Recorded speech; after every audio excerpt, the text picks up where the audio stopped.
Men who sleep 5 hours a night have significantly smaller testicles than those who sleep 7 hours or more. Yeah, and if that wasn't alarming enough, they also possess the testosterone levels of someone 10 years older. I mean, Yeah. it is quite literally an instant decade of reproductive aging. Wow. And for the women listening, you are not off the hook here either, Right, definitely not. because the data shows equivalent impairments in female reproductive health caused by a lack of sleep. Okay, let's unpack this.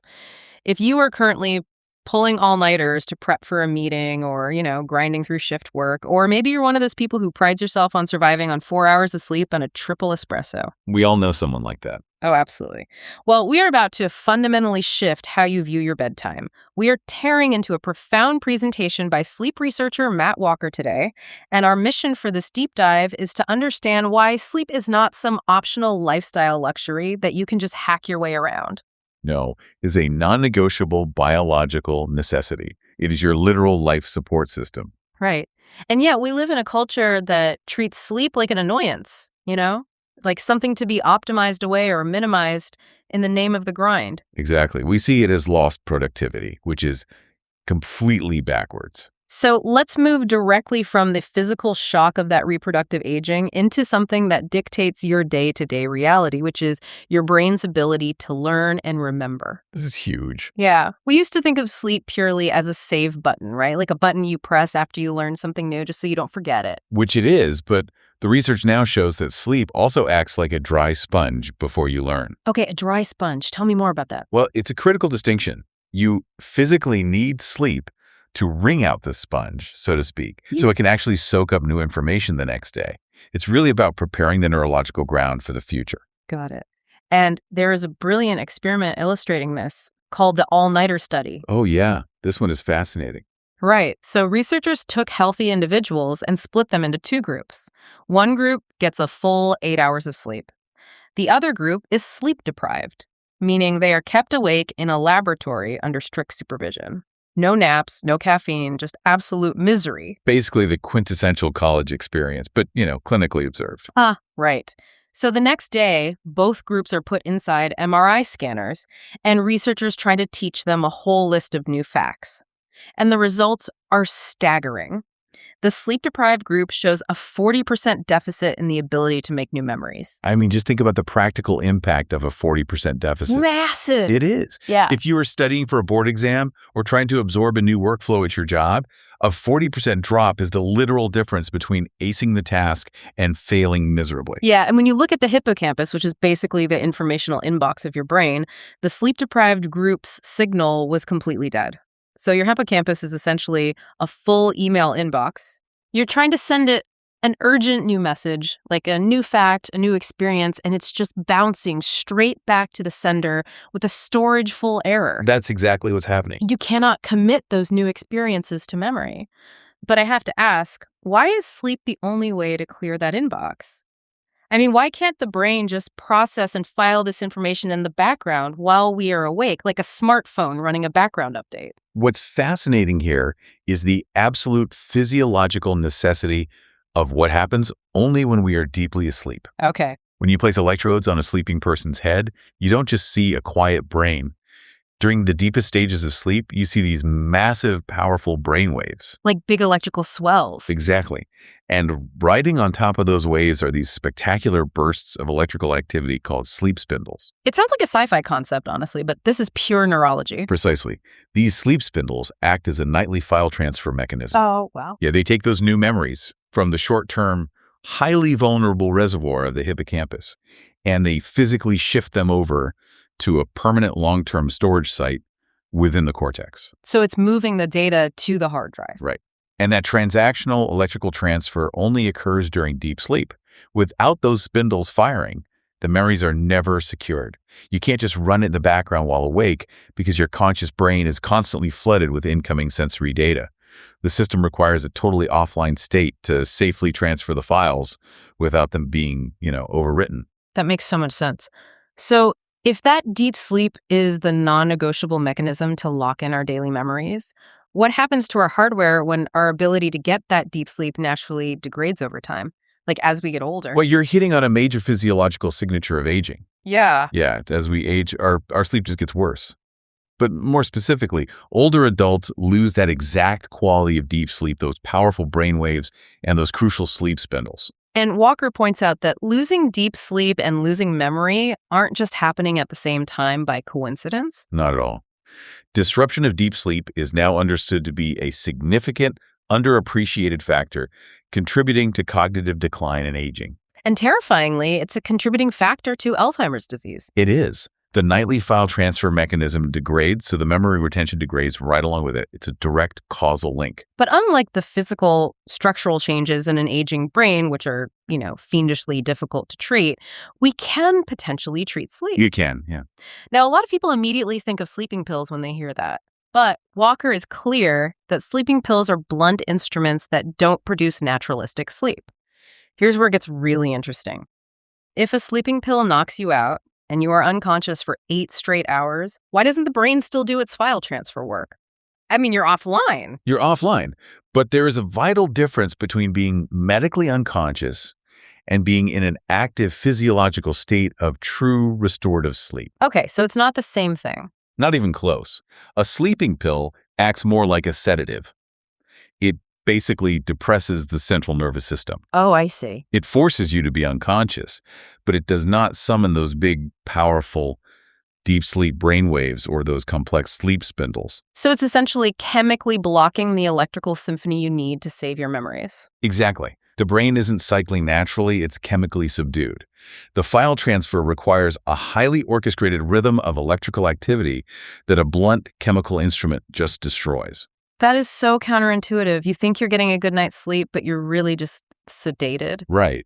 But researchers are actually working on a fascinating alternative, which is direct current brain stimulation. Wait, they are actually inserting voltage into the brain while a person sleeps? Yes, but it's a tiny, completely unnoticeable amount of direct current. They time this voltage to sing in perfect rhythm with whatever deep sleep brainwaves the person is naturally producing. That's incredible. It's kind of like pushing someone on a swing. If you push them at the exact right moment in their arc, they go higher.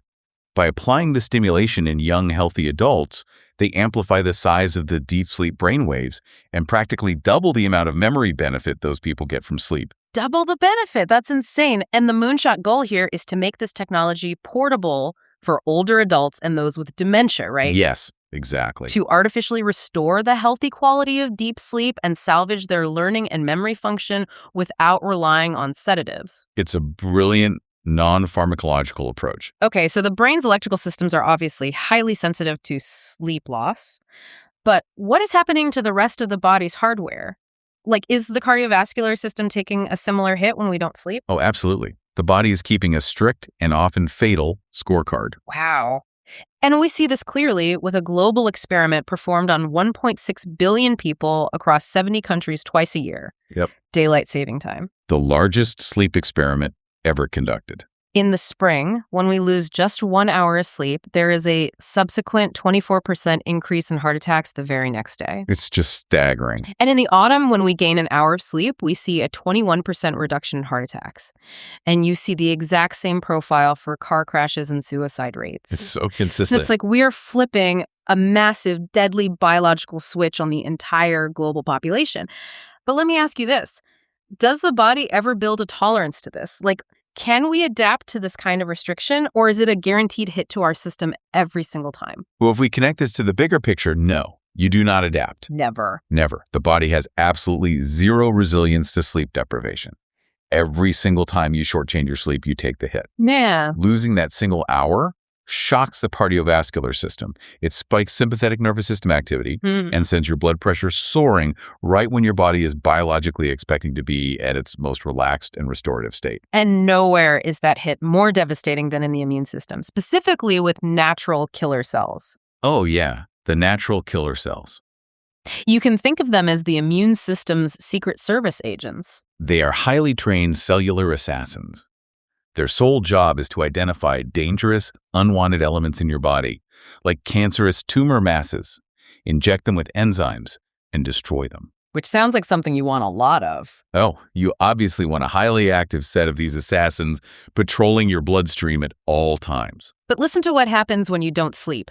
Researchers didn't even deprive people of sleep for a whole night. They simply restricted a healthy group to just 4 hours of sleep for one single night. Just one night. And the result was a massive 70% drop in natural killer cell activity. A 70% reduction in your body's primary defense against cancer after just one short night.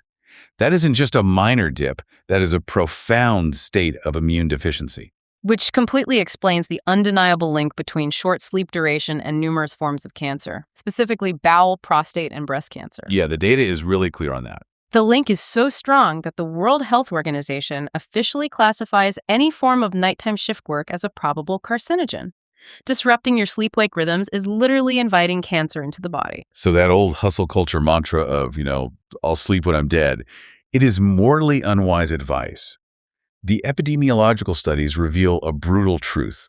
The shorter your sleep, the shorter your life. Short sleep predicts all-cause mortality. Okay, so if macro systems like the heart and the immune system are failing that catastrophically, what is happening on a microcellular level to cause such widespread damage? Walker takes us all the way down to our DNA. Sleep deprivation literally erodes the biological fabric of life. It alters our genetic code in real time. In one study, they took healthy adults and limited them to 6 hours of sleep a night for 1 week. Just 6 hours. Which is pretty standard for a lot of working people. Exactly. A lot of people think 6 hours is plenty. But after 1 week, 711 genes were distorted in their activity. And it's how they were distorted that really matters. About half of those genes were switched off. And predictably, those were the genes associated with your immune system. Oh, wow. Yeah, so the cellular machinery basically stops reading the blueprints for your defenses. And the other half were upregulated, meaning their activity was unnaturally increased. These were genes associated with the promotion of tumors, genes associated with long-term chronic inflammation, and genes linked to stress and cardiovascular disease. You are actively turning up the volume on the worst possible health outcomes. Sleep loss isn't just a localized problem like a headache. It's like a broken water pipe hidden in the walls of your house. That's a great way to put it. Right. It doesn't just ruin the bathroom where the leak started. It silently leaks down into every nook and cranny, rotting the very foundation of the house, which, biologically, is the DNA alphabet that spells out your daily health. That's a great way to visualize it. There's no aspect of your wellness that can retreat at the sign of sleep deprivation and get away unscathed. I mean, everything is compromised. But if human beings are so incredibly advanced, why is our system so fragile? I mean, why do we implode after a few days of bad rest? Well, because human beings are the only species that deliberately deprive themselves of sleep for no apparent reason. Mm. We are a massive evolutionary anomaly. Right, because we have light bulbs, Netflix, and looming deadlines. No other animal voluntarily stays awake when it needs to sleep. Exactly. And because we are the only species that does this, Mother Nature never faced the challenge of sleep deprivation during the millions of years of our evolution. So she never had to build a defense for it. Right. She never had to develop a biological safety net for sleep loss. When you undersleep, your systems just shut down because there is literally no backup generator. Okay, but I hear an argument from friends constantly that directly fights this. They say, I'll just grind through the week on 5 hours a night and I'll catch up on my sleep over the weekend. Yeah, we hear that all the time. But this raises an important question about how we fundamentally misunderstand the biology of rest. Sleep is not like a bank. It's not a bank. No, you cannot accumulate a massive debt from Monday to Friday and then just hope to pay it off in a lump sum on Saturday morning. The neurological and genetic damage, like that 70% drop in your immunoassassins or the distortion of those 711 genes, that happens in real time. You cannot retroactively undo that systemic damage with a Sunday sleep-in. So what does this all mean? If sleep deprivation is an evolutionary blind spot and a massive public health crisis, how do you, the listener, stop fighting nature and fix your sleep tonight? It's the most important question. Beyond the obvious things like avoiding alcohol and caffeine, which destroy sleep quality, and avoiding daytime naps if you struggle at night, Walker gives us 2 main rules. Yes. The first rule is regularity. Regularity is king. You have to go to bed at the exact same time and wake up at the exact same time, no matter whether it's Tuesday or a Saturday. Even on weekends, that's tough. It is tough, but it anchors your sleep rhythms and improves both the quantity and the quality of your rest. And the second rule is temperature. Keep it cool. Your body's core temperature actually has to drop by about 2 to 3 degrees Fahrenheit to initiate sleep and to stay asleep. Which a lot of people don't realize. Right. That physical temperature drops signals to your brain that it's time to begin the sleep sequence. That's why it's always easier to fall asleep in a room that's too cold rather than too hot. Exactly. You should aim for a bedroom temperature of around 65 degrees Fahrenheit or about 18 degrees Celsius. That sounds chilly, but it makes sense. There is also a critical behavioral rule. If you are tossing and turning and staying in bed awake for too long, you have to get out of bed. Oh, really? Don't just lie there. No, you have to go to a different room and do something else until you feel sleepy. Because the brain quickly associates the bed with being awake, and you have to break that neural association. Exactly. The analogy Walker uses is fantastic. You would never sit at the dinner table waiting to get hungry, so you shouldn't lie in bed waiting to get sleepy. That's a brilliant way to think about it. Only return to bed when you are actually ready to sleep. But look, what about someone whose life just doesn't allow for perfection? If you're a new parent or you're working the night shift, you absolutely cannot stick to the regularity rule. What is the single most important fallback protocol to protect themselves? Well, we have to be realistic, right? If you cannot control the timing of your sleep due to work or life chaos, you must rigidly control the environment. Okay. Prioritize the temperature rule. Get the room to 65 degrees. Eliminate all light with blackout curtains. Protect whatever window of sleep you do have with fierce boundaries. Make the most of what you can get. Exactly. Perfection isn't the goal if your schedule doesn't allow it, but you have to mitigate the damage by making the sleep you do get as physiologically restorative as possible. It's so vital. The decimation of sleep throughout industrialized nations is a silent epidemic.